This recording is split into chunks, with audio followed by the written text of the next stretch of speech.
Hey, this is the second level design questions video in which I'm going to answer 5 more questions about how to approach your portfolio work.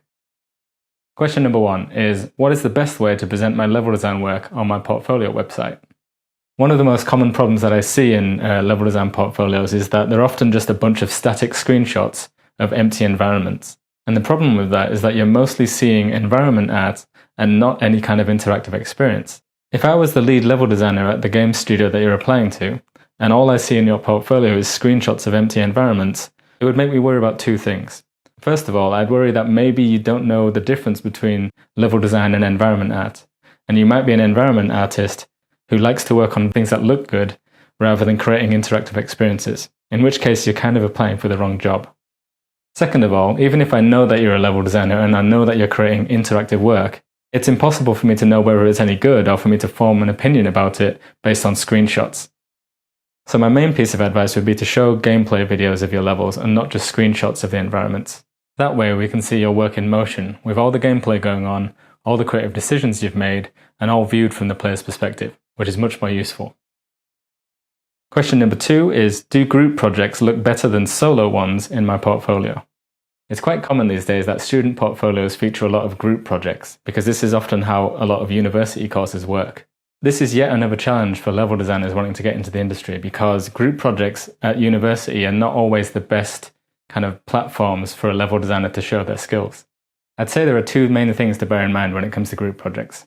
The first one is that if you work by yourself on a project, you have complete control over it and the scope of it, and what you try to do and how you try to do it. This is in contrast to group projects at university, where you're kind of at the mercy of the direction of the team as a whole and the output of each individual team member.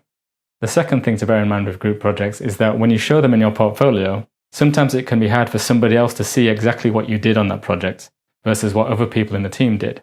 So if you do show group projects on your portfolio, try and talk about exactly what you did on it so that people can be confident that we're looking at your work and not somebody else's. Question number 3 is, how many portfolio pieces do I need to show? With this one, my simple answer is that it's all about quality and relevance and not quantity. In my case, when I was applying for my first jobs out of university, I had the Half-Life 2 level that I've shown in my previous videos as my kind of single player showpiece, and then I also had a little deathmatch map made in Unreal Tournament. But to be honest, because I was applying for jobs at studios working on single player games, because that's what I'm interested in, I think I would have had just the same amount of interest if I didn't even have the second portfolio piece. Again, because of the way university courses work these days, student portfolios often have loads of projects in them. And the reality is that having more portfolio pieces doesn't make a difference unless they're high quality and relevant to the job that you're applying to. So it's not really about how many portfolio pieces you have. It's more about, do you know what kind of jobs that you'll be applying to and how relevant can you make your work to those jobs? Question number 4 is, how do I show my soft skills in my portfolio? This one's easy because, in my opinion, you basically don't have to worry about showing your soft skills in your portfolio. Your portfolio is all about showing projects that prove that you have the skills and the ideas and the experience for the job that you're applying for. It's when your work ticks those boxes that studios might then be interested in inviting you in for a chat. And this is when they'll talk to you and try and get a sense for your communication skills, your personality, and generally whether you'd be nice to work with. So basically, don't worry about your soft skills in your portfolio. It's not what it's for. And finally, question 5 is, I'm interested in making levels for games like Half-Life 2 or Portal, but I'm worried about how old they are. Isn't it a problem to work with game engines that are old and different to what most studios use today? I'm really adamant that it doesn't really matter if a game is old if the level design skills that you're showing when you make a level for that game are relevant to the project that you're applying to work on.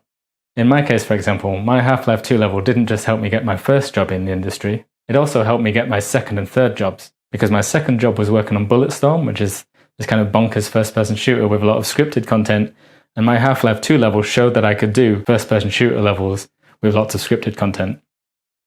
And then when I applied to work on BioShock Infinite 2 years later, it came in handy as an example of me working with realistic architecture, and also my interest in storytelling and world building in an FPS game. And if that's still not enough evidence that Half-Life 2 can still be relevant these days, when I applied to Arcane Studios to work on Dishonored 2, part of their level design test was to create a fully playable single-player level in any engine that I liked. And as you can imagine, I chose to make a Half-Life 2 level. This worked out well, I think, because despite their differences, Half-Life 2 and Dishonored also share a lot in common in terms of their level design. And with all of Half-Life 2's features and content at my disposal, I was able to make something that speaks to Arcane's design values. So, like I say, it really doesn't matter that it's an old game. At the end of the day, good level design is good level design, and if you create work that shows the skills that are relevant to the game you're applying to work on, then it doesn't matter if the tools were old or if the engine is different. Every studio will hire level designers knowing that it's easier to teach a good level designer a new tool than it is to teach a bad level designer to become a good level designer. So you should just focus on using whatever tools are out there to create work that represents who you are and what you can do. That was another 5 questions about how to approach your portfolio work. I hope that was useful. Cheers.